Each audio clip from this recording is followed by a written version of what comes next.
लक्ष्मी राघवेदो महावः ताम् आविष्कान्दाभ्यो नमो नमः समहरितां समर्पयामि।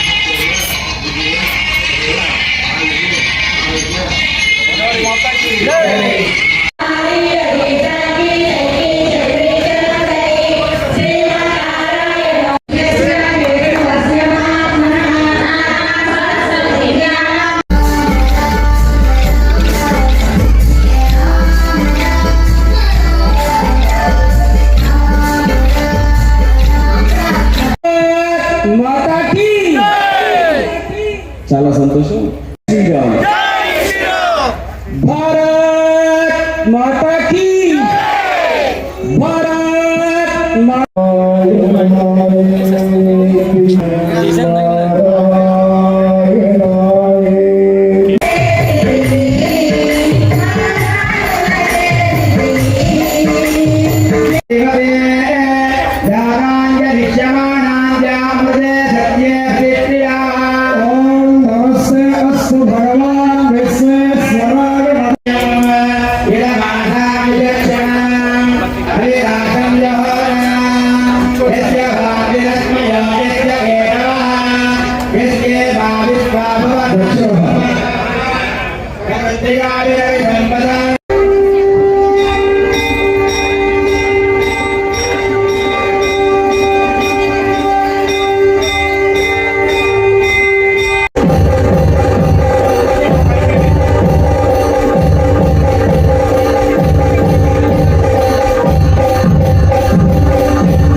జై.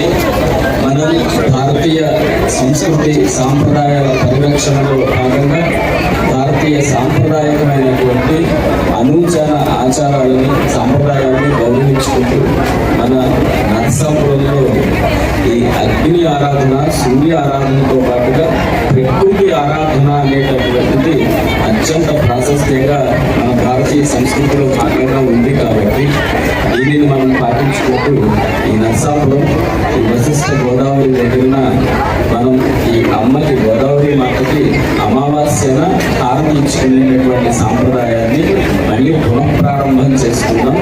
వచ్చినటువంటి అశేషమైనటువంటి హిందువులందరూ కూడా దీనికి ఉన్నటువంటి ఉపయుక్తం ఏంటి అనేటటువంటి ప్రశ్న ఉత్పన్నమైనట్లయితే దానికి సంబంధించి మనకి ప్రకృతి ఆరాధన చేతన మన ఆరోగ్యాలు బాగుంటాయి, మన ప్రాంతం అంతా ప్రశాంతంగా ఉంటుంది, మనకి సకాలంలో వర్షాలు పడతాయి, మనకి సస్య రక్షణ అవుతుంది, మన పంటలు బాగుంటాయి. ఇదంతా మనం ప్రకృతికి సంబంధించినటువంటి ఆరాధన చేత సాధ్యం అవుతుంది. కాబట్టి ప్రకృతి ఆరాధనలో అత్యంత ప్రధానంగా ఉండేటటువంటిది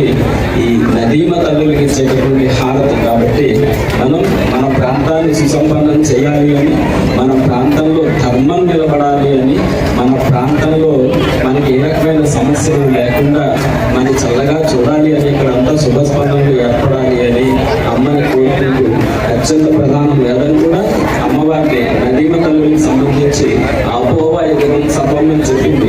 అంటే నీళ్ళే అన్నిటికీ సర్వాధారము ప్రణాధారం అని చెప్పింది. కాబట్టి దానిలో భాగంగా మనం ఈ ఘట హారతి అనేటటువంటి దానిని ఇస్తున్నాము. ఇది ప్రతి అమావాస్యకి ఈ ప్రాంతంలో ఇక్కడ జరుగుతూ ఉంటుంది. ఇలా జరుగుతూ ఉండాలి అని దత్తాత్రేయుని కోరుకుంటూ ఈ ప్రాంతం అంతా సుసంపన్నంగా అద్భుతమైనటువంటి అభివృద్ధి సాధించుకోవాలి అని దత్తాత్రేయుని కోరుకుంటున్నాను. ఈ చేసినటువంటిది